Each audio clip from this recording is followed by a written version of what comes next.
Au nom du Père et du Fils et du Saint-Esprit, Amen. Grande joie d'être là avec toi en ce vendredi 26 mai. Nous sommes dans l'octave de Pentecôte, la neuvaine, l'Esprit Saint, et on doit se bien préparer pour vivre cette neuvaine, pour bien nous préparer pour Pentecôte. Alors, la première lecture d'aujourd'hui, c'est Actes des Apôtres, chapitre 25, à partir du verset 13. Quelques jours plus tard, le roi Agrippa et Bérénice arrivèrent à Césarée et vinrent saluer Festus. Comme leur séjour s'est prolongé, Festus exposa au roi l'affaire de Paul. Il y a ici, dit-il, un homme que Félix a laissé en captivité, pendant que j'étais à Jérusalem. Les grands prêtres et les anciens des Juifs ont porté plainte à son sujet, demandant sa condamnation. Je leur ai répondu que les Romains n'ont pas de coutume de céder un homme avant qu'ayant été accusé, il y ait eu ses accusateurs en face de lui et qu'on lui ait donné la possibilité de se défendre contre l'inculpation. Ils sont donc venus ici avec moi et sans y apporter aucun délai. Dès le lendemain, j'ai siégé à mon tribunal et fait amener l'homme. Mis en sa présence, les accusateurs n'ont soulevé aucun grief concernant des forfaits que, pour ma part, j'aurais soupçonnés. Ils avaient seulement avec lui, je ne sais quelques contestations touchant leur religion à eux et touchant un certain Jésus qui est mort et que Paul affirme être en vie. Pour moi, embrasser devant un débat de ce genre, je lui ai demandé s'il voulait aller à Jérusalem pour y être jugé là-dessus. Mais Paul, ayant interjeté l'appel pour que son cas fût réservé au jugement de l'auguste empereur, j'ai ordonné de le garder jusqu'à ce que je l'envoie à César. Alors, qu'est-ce qui se passe ici? C'est toujours Paul au milieu des problèmes. Et qu'est-ce qui se passe ici? Il y a toute cette dispute contre Paul. Et Paul qui est là comme un homme innocent, comme l'agneau de Dieu, l'agneau innocent, qui est là en train de se laisser conduire par les circonstances. Mais Paul ne perd pas courage, Paul ne se désespère pas. Il faut avoir cette conscience que l'Esprit Saint est présent dans notre vie, dans tout ce que nous vivons. L'Esprit Saint, il est présent. Il nous conduit.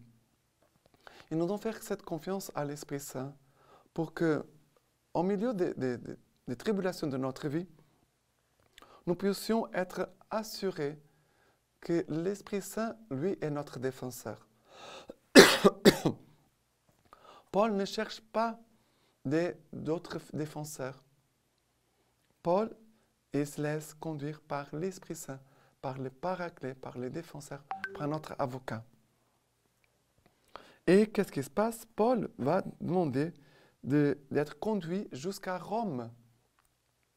Quand ici il nous parle de l'auguste empereur César, ça veut dire que l'empereur de l'Empire romain était à Rome. Paul veut aller jusqu'à Rome. Rome, c'est le cœur de l'Église. À l'époque de Saint Paul, c'était le cœur de l'Empire du monde, l'Empire romain. Ça veut dire que Paul veut aller pour rendre témoignage de Jésus au cœur du monde. C'est cela que la parole de Dieu veut nous dire. Paul veut manifester son amour pour Jésus au cœur de notre monde, pour que tous puissent savoir qu'il aime Jésus. Que tout ce qu'il fait, c'est par amour à Jésus, pour amour pour Jésus. D'accord?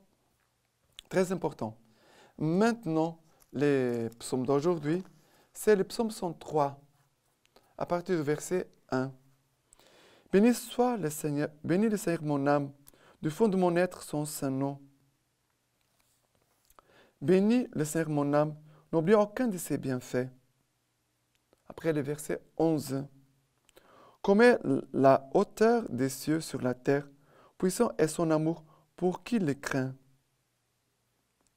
Comme est loin l'Orient de l'Occident, il éloigne de nous nos péchés. Verset 19. Le Seigneur a fixé son trône dans les cieux. Par-dessus tout, sa royauté domine.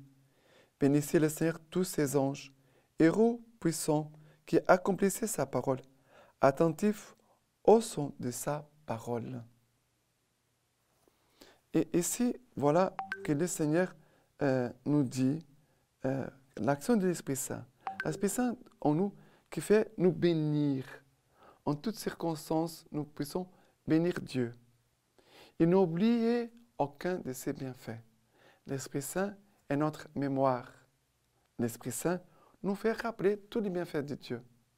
Surtout quand il y a des moments difficiles, c'est à ce moment-là qu'il faut penser aux bienfaits que Dieu a accomplis dans notre vie et de bénir Dieu, de louer Dieu. Et après, nous dit, comme éloigne l'Orient de l'Occident, il éloigne de nous nos péchés. Dieu, dans la personne de l'Esprit Saint, va nous séparer du péché. Paul, il est entouré des péchés, mais il n'est pas mêlé avec les péchés. Il est loin, séparé des péchés, de la méchanceté des hommes. Et après, il est héros puissant qui accomplit sa parole, attentif au son de sa parole. Dieu, par l'Esprit Saint, veut nous rendre attentifs à sa parole, à son de sa parole. Dans cette assurance, dans cette certitude que c'est va accomplir sa parole, parce que c'est lui le fidèle. L'Esprit Saint nous enseigne que Dieu, il est le fidèle. Il veut faire de nous aussi des fidèles, de croire dans l'accomplissement de sa parole. D'accord? Voilà. Et maintenant, l'évangile d'aujourd'hui, c'est Jean, chapitre 21, à partir du verset 15. Quand ils eurent déjeuné, Jésus dit à Simon-Pierre, « Simon, fils de Jean, m'aimes-tu plus que ceci ?» Il lui répondit, « Oui, Seigneur, tu sais que je t'aime. » Jésus lui dit, « Fais paître mes agneaux. » Il lui dit à nouveau, une deuxième fois, « Simon, fils de Jean, m'aimes-tu ?»« Oui, Seigneur, lui dit-il, « tu sais que je t'aime. » Jésus lui dit, « Sois le pasteur de mes brebis. » Et il lui dit pour la troisième fois, « Simon, fils de Jean, m'aimes-tu » Pierre fut peiné de ce qu'il lui eut dit pour la troisième fois, « M'aimes-tu » Et il lui dit, « Seigneur, tu sais tout, tu sais bien que je t'aime. » Jésus lui dit, « Fais paître mes brebis. En vérité, je te l'ai dit, quand tu étais jeune, tu mettais toi-même ta ceinture et tu allais où tu voulais. Mais quand tu auras vieilli, tu étendras les mains et un autre te ceindra et te mènera où tu ne voudrais pas. » Il signifiait, en parlant ainsi, le genre de mort par lequel Pierre devait glorifier Dieu. Et on dit cela, il lui dit, « Suis-moi. » De vivre dans l'Esprit Saint, de recevoir l'Esprit Saint, c'est toujours pour cette vie de disciple, pour suivre Jésus. L'Esprit Saint, ce n'est pas un cadeau pour seulement nous consoler. L'Esprit Saint, il est la force pour nous aider à suivre Jésus. Pierre avait péché, avait renié Jésus, avait abandonné Jésus. Pierre revient à nouveau vers Jésus. C'est l'action de l'Esprit Saint qui nous fait revenir à Dieu. C'est pour cela que nous devons demander l'Esprit Saint sur toute la terre, sur tous les hommes du monde entier, pour qu'eux, touchés par l'Esprit Saint, s'approchent davantage de Jésus-Christ, qu'ils puissent s'approcher de Jésus qui est chemin, vérité et vie, qu'ils puissent s'approcher. Et bien sûr, nous tous. Alors, l'Esprit Saint est force d'amour. Seigneur, tu sais tout, Seigneur, tu sais que je t'aime, malgré mes péchés, malgré mes faiblesses. Seigneur, tu sais tout, tu sais que je t'aime. C'est l'action de l'Esprit Saint qui est amour. Mais en même temps, de vivre cet abandon, comme Pierre, qui doit vivre cet abandon, de se laisser conduire par un autre. L'abandon, c'est l'action de l'Esprit Saint. faire confiance à notre qui va nous conduire et aussi de suivre Jésus. Jésus dit à Pierre, suis-moi, suis-moi. C'est l'action de l'Esprit Saint qui va nous faire avancer et nous approcher davantage de Jésus pour le suivre d'une façon plus proche. D'accord? Et maintenant, la lecture patristique de Saint-Hilaire, évêque de Poitiers. Le Seigneur a ordonné de baptiser au nom du Père et du Fils et du Saint-Esprit, c'est-à-dire dans la profession de foi au Créateur, au Fils unique et à celui qui est le don. Le Créateur de tous est unique. Il y a un seul Dieu, Père, de qui tout provient. Il y a un seul Fils unique, notre Seigneur Jésus-Christ, par qui tout existe.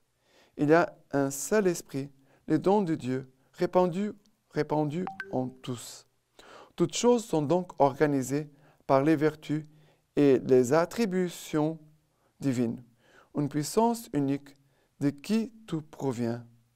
Une descendance unique par qui tout existe. Une grâce unique donnant une parfaite expérience. Et rien ne peut manquer à une telle perfection, puisqu'on y trouve l'infinité dans le Père éternel, la vision dans son image, qui est le Fils, la pratique de la vie chrétienne dans le don de l'Esprit. C'est beau. Maintenant, je vous laisse la bénédiction par les mains toutes pures de la Vierge Marie. Que le Tout-Puissant vous bénisse et vous garde, le Père, le Fils et le Saint-Esprit. Amen.